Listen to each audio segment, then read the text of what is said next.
Attention, là, je vais vous mettre une vidéo hyper importante.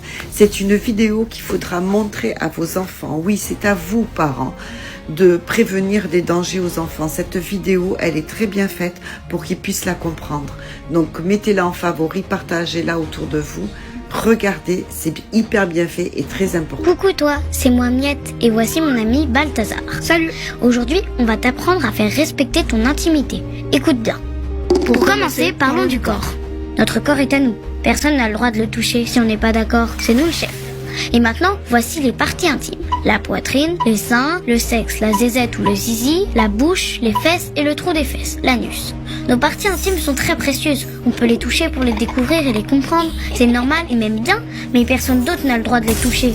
Si on met plus de couches comme les bébés, on doit savoir se laver tout seul. Il n'y a que le docteur qui peut nous examiner le corps pour nous soigner. Et bien sûr, c'est aussi interdit à nous de toucher les parties intimes des autres. Logique. Attention, quand un plus grand ou un adulte veut toucher nos parties intimes, les regarder ou les utiliser pour son plaisir, quand il veut qu'on regarde ou qu'on touche ses parties intimes, ça s'appelle une agression sexuelle. Et ça, c'est interdit et puni par la loi. Il n'a pas le droit de le faire. Quand c'est une personne de la famille qui le fait, ça s'appelle l'inceste. Moi, je connais ça parce qu'un adulte de ma famille voulait toujours me caresser les parties intimes. Quand personne ne faisait attention, il venait m'embêter discrètement, un peu comme un loup. C'était bizarre, je me sentais mal à l'aise. Il essayait de me faire croire que c'était pas grave et que c'était normal. La plupart du temps, c'est quelqu'un qu'on connaît bien qui fait ça, comme un ami ou une personne de la famille. Donc c'est facile pour lui de nous faire croire tout ce qu'il veut. Mais c'est faux, c'est pas du tout normal, c'est même interdit. Quand on sent quelque chose de bizarre ou qui nous gêne, on a souvent raison. Un secret poison. Quand ça m'est arrivé, l'adulte m'a demandé de ne rien dire. Et oui, comme c'est interdit, il voulait que personne le sache.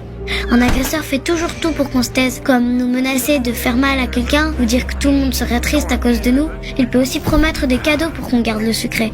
Mais c'est un secret poison, un secret très lourd qui rend malheureux. Sache que les secrets poisons, on a le droit de s'en débarrasser, ils nous gâchent trop la vie, pas comme les secrets bonbons qui font plaisir eux. Donc ce qu'il faut faire, c'est en parler à quelqu'un. Le non. Aussi parfois, on peut nous faire croire que c'est de notre faute à nous les enfants, parce qu'on n'a pas dit non et que du coup, on était d'accord et même qu'on aimait bien. Mais c'est très difficile de dire non à un grand quand on est plus petit. De toute façon, qu'on dise non ou pas, celui qui nous touche n'a pas le droit de le faire. C'est aux grands de respecter le corps des enfants, et ils le savent très bien. C'est donc jamais de notre faute, mais toujours de celle des grands. Donc rappelle-toi bien. Si un grand ou un adulte essaie de toucher tes parties intimes ou te faire toucher les siennes, essaie toujours de te caresser, te prendre sur ses genoux ou être trop proche de toi quand il n'y a personne, essaie de te regarder quand tu prends ta douche ou quand tu t'habilles, essaie de te prendre en photo quand tu es nu ou en culotte et que tu es mal à l'aise, te dit des choses ou te montre des images qui te gênent, même s'il est de ta famille et que tu l'aimes beaucoup, tu as le droit de dire non. Et surtout, parle-en à une grande personne en qui tu as confiance. Elle pourra t'aider.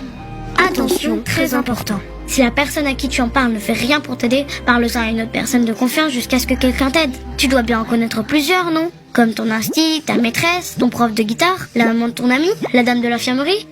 Fais une liste des adultes à qui tu pourrais en parler en cas de besoin. Tu peux aussi appeler ce numéro, le 119. C'est un numéro exprès pour nous les enfants avec des personnes qui nous écoutent et qui ont plein d'idées pour nous aider. C'est ce que j'ai fait quand j'ai eu mon problème et aujourd'hui, je me sens beaucoup mieux. C'est aussi ce qu'il faut faire si ça arrive à une copine ou un copain à toi, en parler à quelqu'un. Merci pour ton écoute, j'espère que tu sauras quoi faire maintenant devant une agression sexuelle. À bientôt.